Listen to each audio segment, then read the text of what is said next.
My name is Zoe Callahan. I'm 31 years old, and I run a graphic design studio in Austin, Texas that people love to describe as scrappy and inspiring. Like those two words together make a complete sentence. They don't. Because no matter how many clients we have, no matter how many times a journalist emails asking about my origin story, there's one thing that can still stop me cold in the middle of a workday: a LinkedIn notification. A name I recognize. A message that starts with, "I know it's been a long time." I got one of those messages on a Tuesday morning in March. I was at my desk going through mock-ups for a rebrand project, coffee going cold beside my keyboard, when my phone buzzed.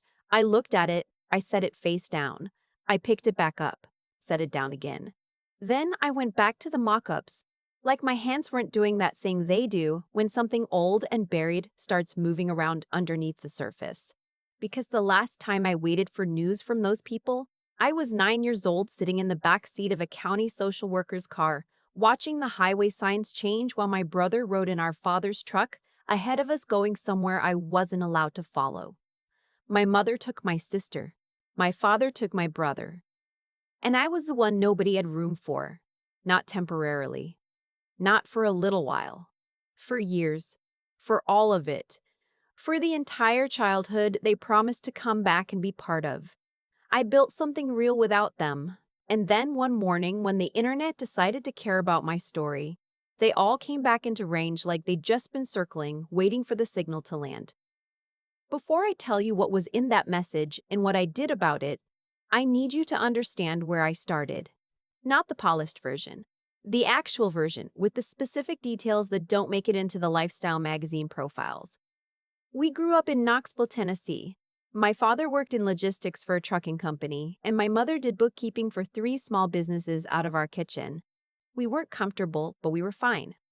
Or we were fine until my father's company downsized and fine became a word nobody used anymore. My older brother, whose name I'll just say starts with a D, and who I'll call my brother because that's what he was supposed to be, was 17 when everything fell apart. My younger sister was 6. I was 9, which meant I was old enough to understand what the arguments were actually about, and young enough to still believe adults would fix things if you just stayed out of the way and didn't add to the trouble. The arguments got worse through the winter.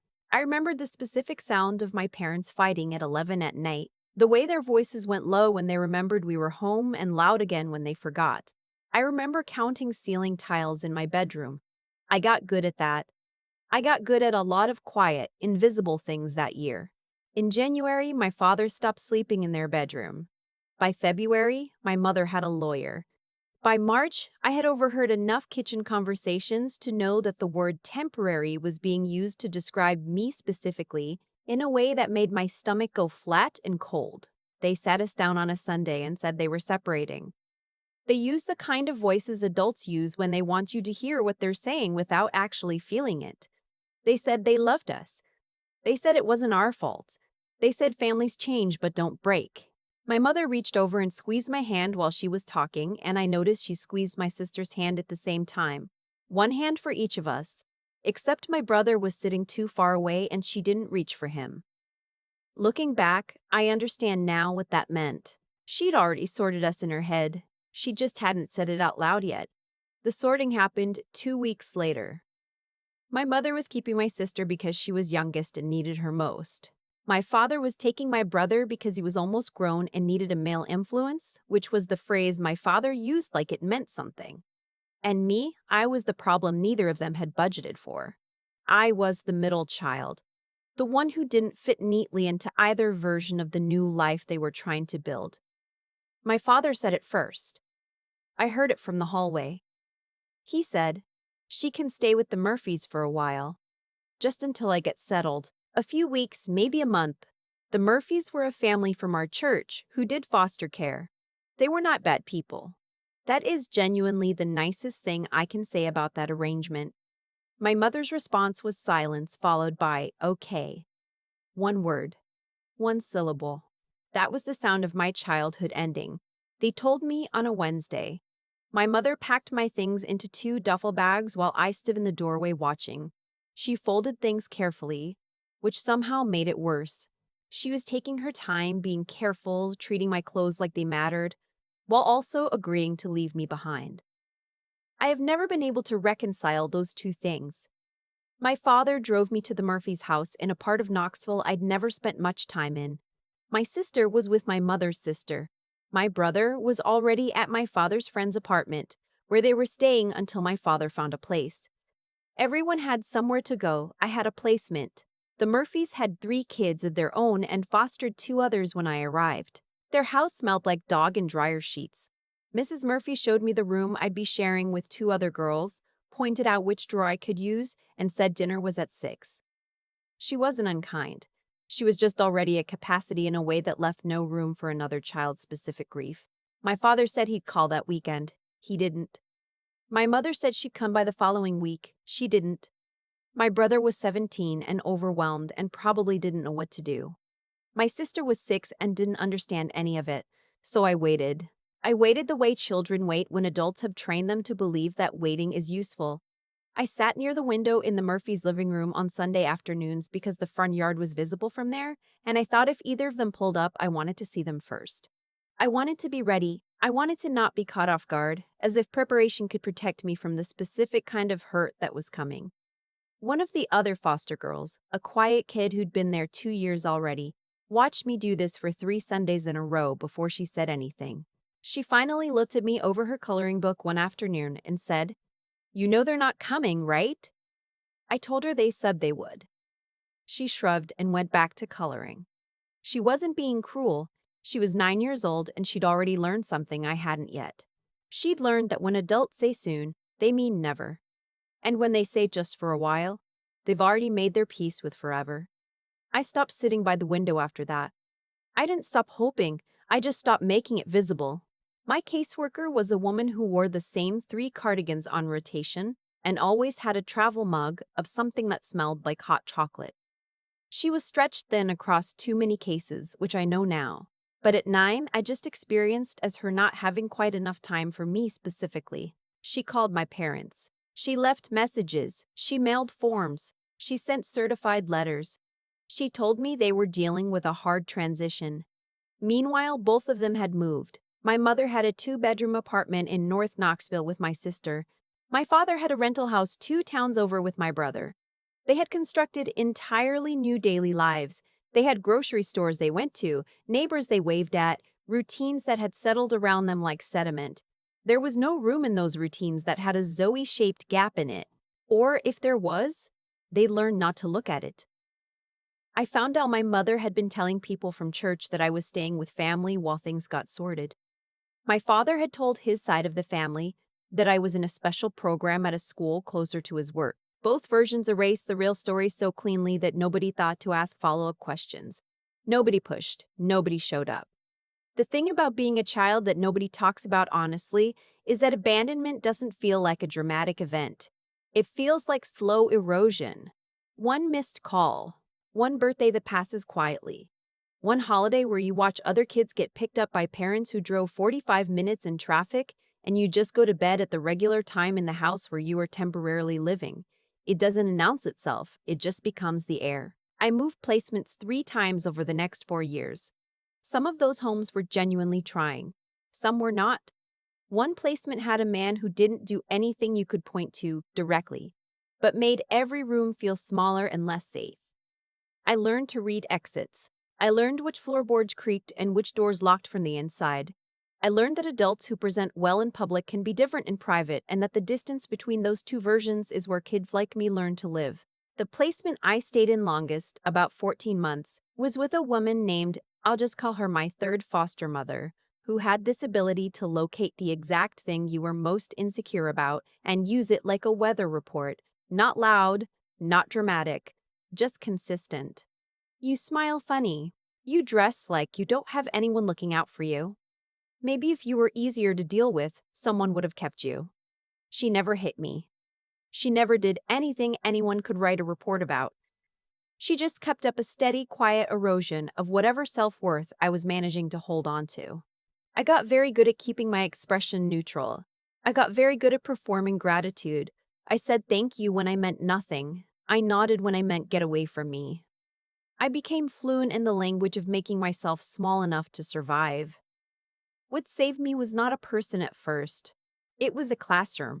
My middle school had an elective in digital arts that nobody else wanted to take because the computers were old and the teacher, this lean, quietly intense man who everyone called Mr. V because his last name was 11 letters long, didn't run the class the way other classes ran.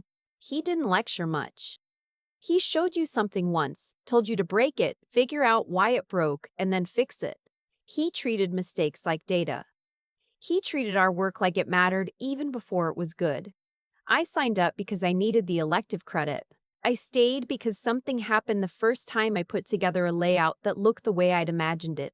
The colors worked. The text sat right. The whole thing felt, for a few seconds, like evidence that I could make something that held together. In a life that had felt like constant pieces coming apart, that evidence mattered more than I had words for. Mr. V noticed me, not in a pity way, not in a you poor thing way. He noticed that I worked faster when nobody was watching, and slower when I thought someone was grading. He pulled me aside after class one day and said, "You're making yourself worse on purpose. Stop it." I had no idea what to say to that. Nobody had ever described my own behavior back to me so plainly. He said, "Your instincts are good. Trust them more than you trust what you think people want to see." I thought about that sentence for months. I started volunteering to help with the school's yearbook design. Then the local community center asked if any students wanted to help redesign their activity flyers. Mr. V recommended me. I stayed late 3 days in a row to get those flyers right. The community center director said they looked professional. That word, professional, landed in me somewhere and stayed. A school counselor named, I'll just call her my counselor, started noticing the same things Mr. V had noticed. She read my essays. She saw that when I was assigned to write about my future, I stopped hedging. I wrote about running a studio. I wrote about clients and contracts and the specific kind of work I wanted to do. She helped me apply to a summer arts program at the University of Tennessee that I had no business thinking I could get into, and I got in anyway. That summer was the first time I had been somewhere and felt like I'd earned my place rather than been assigned to it. I aged out of foster care at 18. The paperwork involved in aging out of the Tennessee system is, to put it plainly, designed for people who already have someone helping them read it.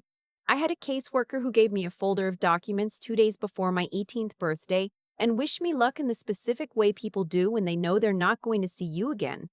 I had a small scholarship from the arts program and acceptance at a state school in Nashville. I had $340 in a savings account, a duffel bag, and a kind of furious determination that I would come to understand later was grief that had gotten tired of being quiet. Nashville was hard in the practical ways. I worked 2 jobs while carrying a full course load. I waited tables at a breakfast place that opened at 6 and cleaned offices 3 nights a week. I did homework on my phone during my commute and ate whatever was cheapest and kept going because stopping wasn't an option. And also, genuinely, because I was building something. I could feel it. Even at my most exhausted, even when the math on my bank account didn't work, I could feel that I was building. I started taking freelance design work sophomore year. Small stuff. A food truck needing a logo. A band needing merch artwork. A nonprofit needing a brochure on what I remember as an extremely unrealistic budget. I charged too little and worked too hard, and learned faster than any classroom was teaching me. I met my business partner, I'll call her my partner, at a college design showcase my junior year. She had the most confident presentation of anyone in the room and the second best work, which I told her directly when she asked what I thought. She laughed and said that was the most useful feedback she'd gotten all night. We started collaborating on projects 6 months later. She had the client development brain I lacked. I had the visual instincts she respected. We made each other better. After graduation, we moved to Austin together because the rent was lower than Nashville, and the creative industry was growing faster. We rented a 2-desk office space that was technically a converted storage unit attached to a print shop, and we called it a studio because that was what we needed it to be. We named it Groundwork. The early years were lean in ways that weren't romantic. There were months where I paid myself almost nothing. There were clients who didn't pay on time and contracts I didn't know how to enforce, and one period of about 6 weeks where I genuinely did not know if we were going to make it. I called my partner at 11 on a Tuesday night and said I wasn't sure I'd made the right choice. She said, You made the only choice. Keep going. She has never once suggested we give up. I don't know what I did to deserve her, but I try to earn it every day. Groundwork started winning projects with mid-sized companies, then larger ones. We hired our first full-time employee at year 3, then 2 more. We won a regional design award, then a national one. We got written up in a trade publication, then a business magazine. Then a journalist from a larger outlet wanted to do a profile on women-led creative studios in the new Austin economy, which is a sentence that would have been completely unrecognizable to the girl on the Murphy's floral couch. And I sat down for that interview without rehearsing because I decided a long time ago that I was done performing. The journalist asked at the end how I'd gotten here. I told her, not every detail, but enough. I said I'd grown up in foster care. I said my parents had separated when I was 9 and I'd ended up in the system while both of them moved on with their lives. I said I'd built this because nobody was going to build it for me, and also because I wanted it to mean something beyond revenue, which is why we've been doing pro bono work with nonprofits serving youth aging out of foster care since year 2. The article ran, it got picked up. A different journalist wrote a longer piece. That one included my name, my hometown, and the phrase, abandoned by both parents at 9 years old. That phrase, in print, with my name attached to it. I stared at it on my phone in the Groundwork parking lot for a long time. I didn't feel shame. I felt something closer to relief. Like a thing that had been living in a closed room had finally been let out into air. 3 days after that second article ran, the LinkedIn message arrived. It was from my brother. Not a long message, just, Zoe, I know this is probably a shock. I've been trying to figure out how to reach you for a while. I don't expect anything. I just wanted you to know I've been thinking about you. Please don't feel like you have to respond. I read it 5 times. I set my phone down. I picked it up. I showed it to my partner, who has the instincts of someone who grew up watching adults navigate things badly and developed a radar for it. She didn't tell me what to do. She asked me what I felt. I said I felt like I was 9 years old again, which was not the answer either of us expected. More messages came. My father found my professional email. My mother found the studio's contact form and sent something through that, which I still find audacious when I think about it. Both of them were apologetic in the way people are when they need something and are trying to determine how much honesty is required to get it. I asked my partner to help me look into what was actually happening with all of them. She is very good at finding information through public channels. She is very good at not making me feel surveilled when she does it. What she found was not surprising, exactly, but it was clarifying. My father had retired early due to health problems and was living on a fixed income that wasn't covering what he needed. My mother had gone through a difficult divorce from a second husband and was struggling financially. My brother had a good job until recently and had recently left it under circumstances that seemed to involve some kind of internal audit. My sister, who was the only one I held any softness for because she had been 6 years old and had no agency in any of what happened, had apparently figured out the real story a few years prior and pulled back from both parents when she did. In other words, all of them were cornered, and I was visible, and they had done the math. I'm not going to tell you I felt nothing. That would be a clean lie. I felt grief, the old kind, the kind that has nothing to do with logic. I felt rage, which was more familiar by that point and easier to work with. I felt something underneath both of those things that I don't have a clean word for, which is the feeling of realizing that even when you know exactly what people are, some part of you still notices when they don't love you right and registers it as a loss. But I also felt something I hadn't expected. I felt ready. I told them I would meet them once, in person. In Austin. At Groundwork, after hours on a Thursday. My rules, my space, my terms. I would offer nothing in advance and promise nothing afterward. If they wanted to come, they could come. If they wanted to use it as an audition for something, they should know I'd seen enough auditions to recognize one. They all came except my sister, who sent a message saying she wasn't ready to be in a room with our parents yet, and asked if she and I could talk separately sometime. I wrote back that yes, we could. That took me about 4 minutes to write because I kept deleting things that sounded too eager and things that sounded too cold. The others arrived close together, Thursday at 7. I watched them through the studio window before I unlocked the door. My father looked smaller. My mother's hands were doing the thing I remembered, where they move when she's nervous. My brother stood slightly apart from them, which I noticed and filed away. I let them in. I did not hug anyone. I showed them to the main room, where my partner had left a pitcher of water on the conference table, and then gone home because she knew I needed the room to myself. Nobody knew how to start. My mother said the studio was beautiful. I said thank you and waited. My father went first, which surprised me. He said he had been sick. He said he was sorry. He said there were things I didn't know. Things that had been happening with him and my mother before the separation that had made everything impossible. That he had been in a worse place than he'd ever let on. He said he thought about me. He said he knew that wasn't enough. My mother said she had told herself for years that I was fine. That the Murphys were good people. That temporary had stayed temporary in her head even after years made that word laughable. She said she had been ashamed. She said shame had made it harder to come back, not easier. She said she understood if I didn't believe her. My brother said he had been 17 and terrified and had done exactly what my father told him to do, which was focus on school and not make things harder. He said he had not understood at 17 what being left there actually meant for me. He said he'd spent years understanding it later and not knowing what to do with what he understood. I listened to all of it. I let them talk until they'd run out of the versions of the story they prepared. Then I opened the folder I'd brought out with me. I had printed things, placement records, transfer dates, a birthday intake form for my first placement with no emergency contact listed and no family visits scheduled. A note from a caseworker dated 6 months after I arrived at the Murphys saying family contact remains unresponsive. I put a copy in front of each of them. I said, "You keep using the word complicated. I want to be specific with you.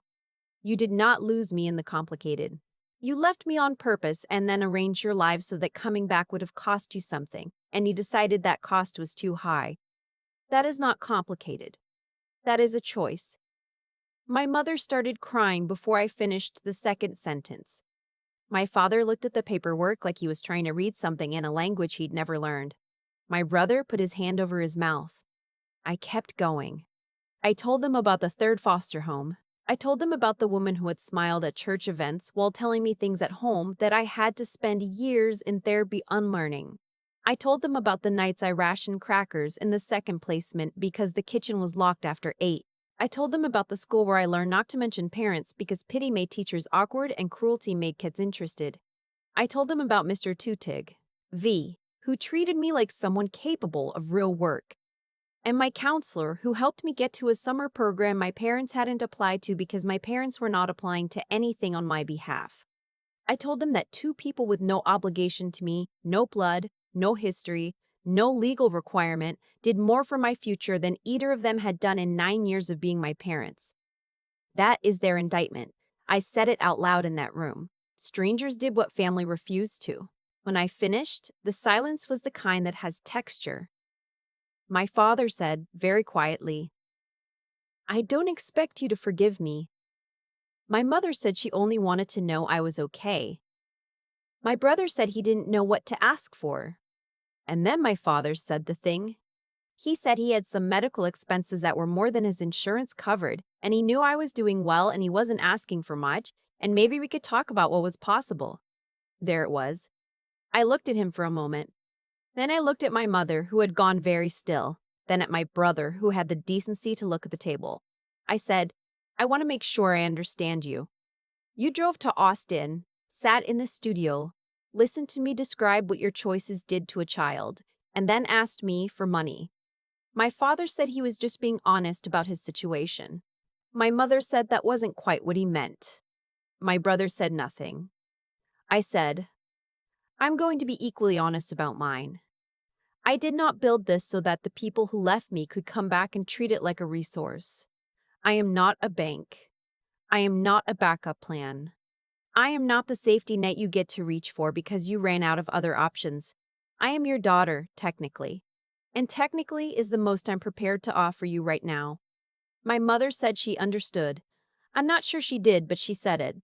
I told my brother that being 17 had been a real circumstance, not an excuse, and that I had a lot of processing left to do before I would know what was possible between us. I told him that if he wanted to pursue that honestly and slowly and without any expectation of what it became, we could try. He nodded. He was crying by then.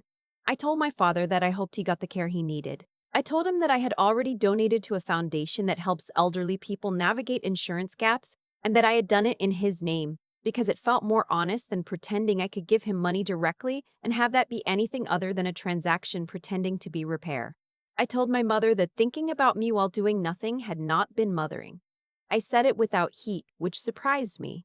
I said I hoped she would be honest with herself about what had happened, not for my sake, but because I thought she was going to need that honesty to actually move forward rather than just feeling bad on the loop.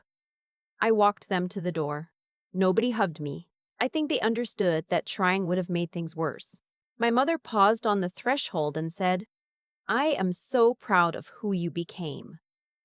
I stood there and let that sentence exist in the air between us without saying anything, because I had been proud of who I was becoming since I was 12 years old, working on layouts in a classroom, and I had built every version of that pride without her, and her claiming it now felt like arriving at a construction site after the building was finished and pointing at the ceiling. I locked the door. I stood in the studio alone for maybe 5 minutes. Then I texted my partner it happened. "I'm okay. Dinner Friday?" She wrote back, "Yes. Also, you're buying." My sister and I have talked 4 times since then. Long calls, careful ones.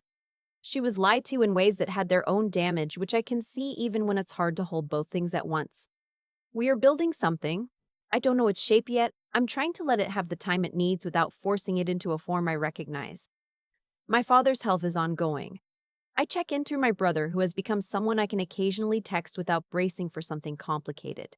That feels, at this stage, like a real thing, even if it's a small one.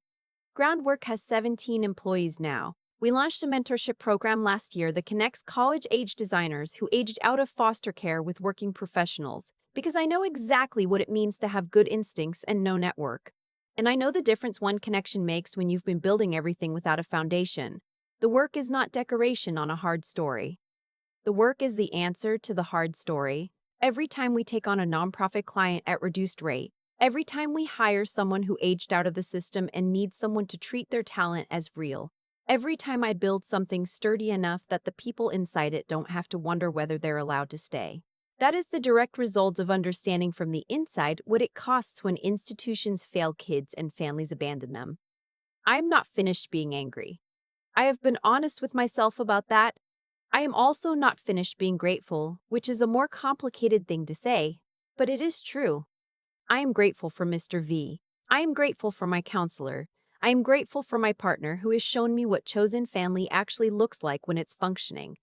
I am grateful for every moment in my early life when someone treated me like a complete person rather than a problem to be managed. I've made peace with some of what happened, not for my parents, for myself.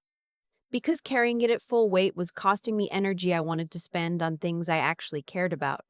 But forgiveness, where I've extended it, does not mean access. Understanding does not mean reunion. Compassion does not mean I owe anyone a seat at the table I built without them. The 9-year-old in the back seat of that social worker's car, watching the highway signs change, watching her brother's truck pull ahead and keep going. That girl does not need me to make her story prettier than it was. She needs me to make sure it counted. She needs me to keep building things that mean her pain was not wasted, that something grew in the soil of it that feeds other people. I do that every day. If you are someone who grew up in the system, or someone who raised yourself in a house that technically had adults in it, or someone who learned too young that love sometimes just stops without explanation, I want you to hear this. What happened to you was not evidence of your worth. The people who left were not the authority on your value.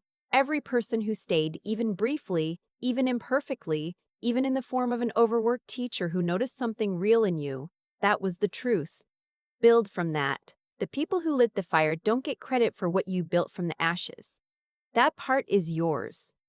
I've thought a lot about cause and effect since that Thursday night, not in some abstract philosophical way, in the specific, practical way that comes from watching your own life unfold and being able to trace almost every good thing back to a decision and almost every hard thing back to one too. My parents made a choice when I was 9. They framed it as circumstance, as timing, as the chaos of a marriage falling apart. But choices dressed up as circumstances are still choices, and choices have weight. They land somewhere. In my case, they landed on a 9-year-old who learned, across years and placements and houses that never quite felt safe, that the only person reliably in her corner was herself. That could have broken me. For a while, honestly, it was trying to. The years in foster care didn't produce some clean, linear path to resilience. They produced fear. They produced a girl who flinched at loud doors and apologized for things that weren't her fault, and got very, very good at making herself invisible when visibility felt dangerous. That was real. I'm not going to smooth that over because the ending is better than the middle. What I've come to understand, though, is that the same conditions that made me careful also made me precise. The same years of instability that taught me not to trust easily also taught me to notice when something was real versus when it was performance. Mr. V and that dusty classroom with the old computers treated my instincts like they were worth trusting. That one shift, from being managed to being respected, changed something in how I moved through the world. You can't manufacture that. You can only recognize it when it arrives and decide to build from it. Integrity to me has never been an abstract virtue. It's been a survival tool. When you come from a background where adults said one thing and did another so consistently that you stopped listening to words and started watching actions instead, you develop a very low tolerance for the gap between what people claim and what they do. That intolerance became the foundation of how I run groundwork. We say what we mean, we follow through. We don't make promises to clients or employees that we have no intention of keeping. Because I know from the inside what it costs when the people who are supposed to keep their promises simply don't. The intelligence I'm most grateful for isn't the kind that shows up on a transcript. It's the kind that comes from having to figure things out when no one was explaining them. Every foster placement, every school transfer, every new house with new rules I had to decode fast. That was an education in reading rooms, reading people, understanding what was actually being communicated underneath what was being said. That skill runs every client meeting I've ever been in. It runs every difficult conversation I've had with my partner about where to take the business. It runs my relationship with my sister, which is still careful and new and worth every slow, honest step. Resilience is not the same as being unbothered. I want to be clear about that. I was bothered. I am still bothered in the places that don't fully heal. But bothered and broken are different things, and the distance between them is built out of small, deliberate decisions. The decision to keep designing when I had no reason to think it would lead anywhere. The decision to trust my partner when trusting people still cost me something. The decision to walk into that meeting with my family and tell the truth out loud in my own space, on my own terms, without performing any version of forgiveness I didn't actually feel. What my parents lost by leaving was not just a daughter. They lost the chance to be part of something that grew in the exact soil they walked away from. That is not poetic justice. That is just what happens when you abandon something that turns out to have its own will to grow. The little girl in the backseat of that social worker's car deserved better. I can't give that to her retroactively. What I can do is make sure the work I do now means she wasn't left there for nothing.